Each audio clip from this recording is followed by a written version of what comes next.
démarre l'enregistrement. C'est nickel. Et bon, et on est parti. Allez. Pour la 15e fois. Salut à tous, c'est Captain Kirk et me voilà de retour avec plein de nouveautés. Premièrement, je ne suis plus un fervent adepte de Sony. Je suis passé à Fujifilm qui filme juste là, Fujifilm X-T3.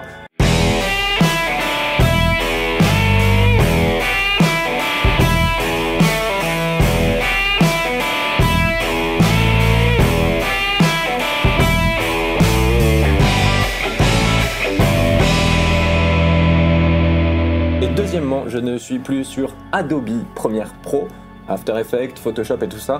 Je suis maintenant sur du logiciel libre de droit ainsi que DaVinci Resolve 16.1.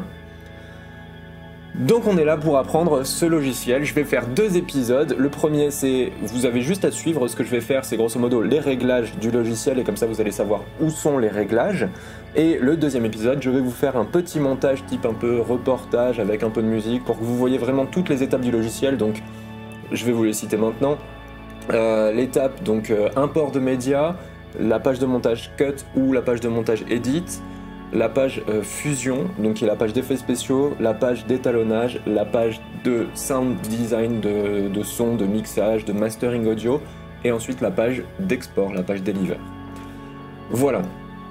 Premièrement, ici, vous ouvrez les databases. Vous créez une nouvelle database, vous la nommez je suis un tuto.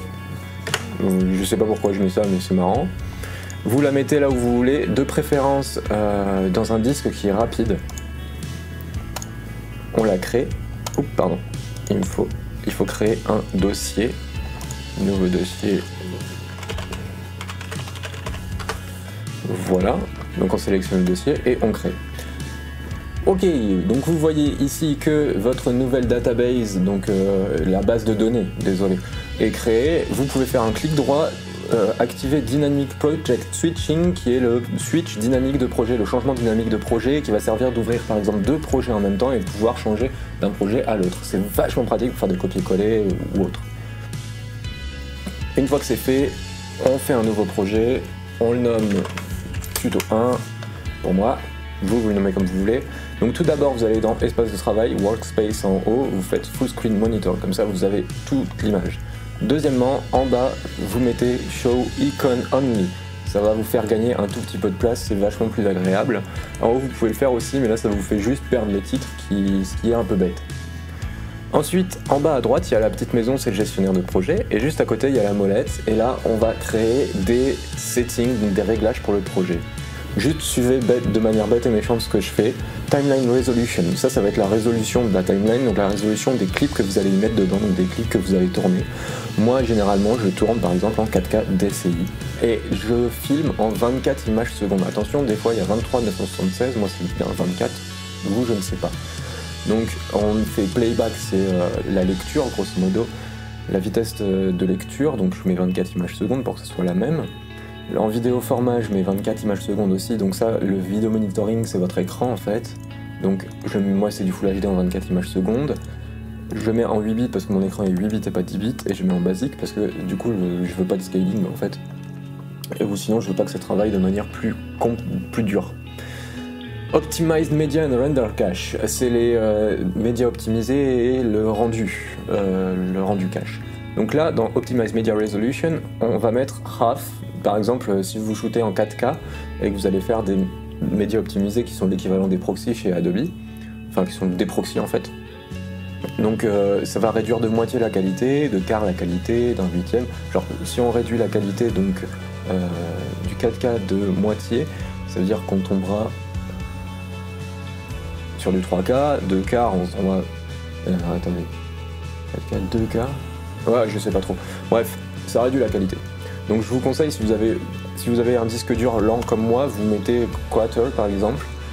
Et donc les médias optimisés, on met en low bit, LB c'est low bit, standard résolution. Je vous mets un petit truc à l'écran que vous retrouvez sur le site d'Avid, parce que DNX HD, ça a été créé par Avid.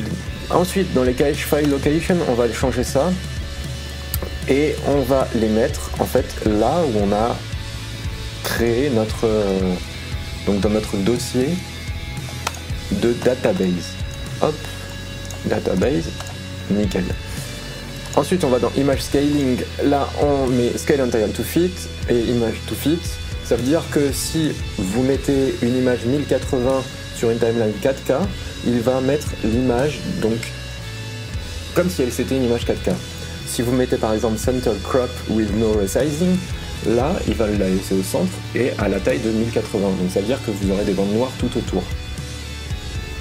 Si vous mettez une image 4 tiers à stretch frame to all corners, ça fera un truc comme ça. Vous voyez un peu l'idée, ça va en fait étirer toute l'image. Et si vous mettez une image 4 tiers avec scale full frame with crop, ça va grosso modo prendre l'image 4 tiers et ça va zoomer dedans pour qu'on ait toute l'image dans le 16 neuvième, mais grosso modo il y aura un peu d'image du 4 tiers qui va se perdre en haut et en bas. Voilà. Une fois que c'est fait, vous allez dans Preset, vous faites Save As, Yes.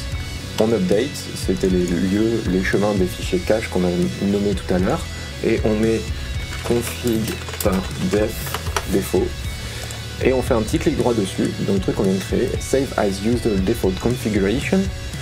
Et comme ça, ça veut dire que dès qu'on va créer un projet, il va prendre tous les settings qu'on a mis là. Voilà. Oui, pardon, il faut cliquer sur Save. Toc. Ok, des fois ça peut bugger, je pense. Oui, là, chez moi ça bug en tout cas. Oui, il faut cliquer sur Save. Voilà, ensuite on va dans DaVinci Resolve en haut à gauche, on a les raccourcis clavier, Keyboard Customization. Donc en cliquant ici, vous voyez là les raccourcis clavier, les active keys qui fonctionnent. Et pour rentrer un raccourci clavier, on va par exemple dans All Command. Moi je veux Open to the end of timeline. Grosso modo, ça va me prendre le clip et le mettre en bas à droite. Donc vous voyez, je l'ai déjà fait. J'ai déjà mis un raccourci clavier, donc vous, si vous le mettez, normalement, il n'y a pas de raccourci. Et pour mettre un raccourci clavier, vous cliquez dessus, vous attendez que ce soit en orange, vous cliquez sur votre lettre et vous faites Save. Vous voyez ici, ça a été sauvé. Vous pouvez enregistrer un nouveau preset, que moi j'ai fait d'ailleurs en étant perso. Et sinon, vous pouvez juste utiliser les presets qui sont déjà faits. Voilà. Faut vraiment que j'arrête de dire voilà. Maintenant, on va switcher dans Préférences. On va dans Memory and GPU, donc le GPU graphique, processeur unique et la mémoire. Donc là, vous avez ma mémoire RAM, 32 Go chez moi. Je fais en sorte que ces deux chiffres restent en dessous de 32 Go, parce que sinon ça m'affiche tout le temps des messages assez intempestifs qui est votre mémoire est pleine, c'est un peu énervant. Et du coup, on fait en sorte que ça reste en dessous. Et comme j'utilise DaVinci souvent tout seul, ou sinon juste avec Firefox, ça va, ça bouffe pas trop de mémoire. Dans le GPU Processing Mode, là, c'est JRTV qui est sur la DaVinci Resolve 15, c'était la bêta 3, je crois, il y avait vraiment des gros bugs. Et grosso modo, il a trouvé qu'en OpenCL, ça marchait beaucoup mieux, donc moi depuis, je mets en OpenCL. Media Storage, grosso modo, c'est là où vous allez mettre vos rushs, c'est là où vous allez... Enfin, c'est un raccourci, en fait, c'est un raccourci vers un dossier. Ce raccourci, on va le trouver, donc, quand on enregistre, si on va dans les gestionnaires de médias, là, vous voyez que mes raccourcis, en fait, ils sont là. Donc, ça va juste simplement être vraiment un raccourci, comme je vous le dis. Donc, c'est assez intéressant à faire quand même, si vous voulez vraiment mettre tout le temps vos rushs au même endroit. Donc ici on a fini, on va dans User. Là vous pouvez régler la langue par exemple, si vous voulez faire tous ces réglages là avec la langue française, d'ailleurs c'est là où vous allez voir qu'il y a un peu des trucs pas trop logiques. Mais vous pouvez changer la langue pour revenir après à l'anglais. Et Project Save and Load, c'est les sauvegardes et les chargements projet. Donc moi je coche ça pour charger toutes les timelines quand j'ouvre un projet. Comme ça, ça accélère, donc le projet met un peu plus de temps à se lancer, mais quand on met une timeline, c'est plus rapide. Et désolé pour ce petit bruit. Et donc dans Save Settings, j'ai activé bien le Live Save et le Project Backup. Parce que Live Save, des fois, ça peut bugger. Et comme ça, vous avez toujours vos backups. Mais Live Save, c'est genre la vie, quoi. C'est genre, vous avez plus besoin de faire CTRL-S. Moi, je suis un mec anti-CTRL-S. Enfin, j'y arrive pas. C'est bizarre, mais j'y arrive vraiment pas à faire ce CTRL-S. Et voilà. Et donc dans les backup projets, moi je le mets dans la Ubase, le truc qu'on a réglé tout à l'heure au tout début là. Bon, j'ai fini ce petit tutoriel et j'espère que ça vous aura plu et que vous aurez appris quelque chose. Votre logiciel est maintenant réglé. Dans le prochain épisode, je vais faire un petit montage où je vais essayer de parler un peu de narration également pour aller un peu plus loin que une simple technique, car le but de faire un film est aussi de raconter une histoire. Voilà, donc j'espère que vous serez là au prochain épisode, j'espère que vous avez appris quelque chose et au moins que votre logiciel est bien réglé, et on se verra pour le prochain épisode.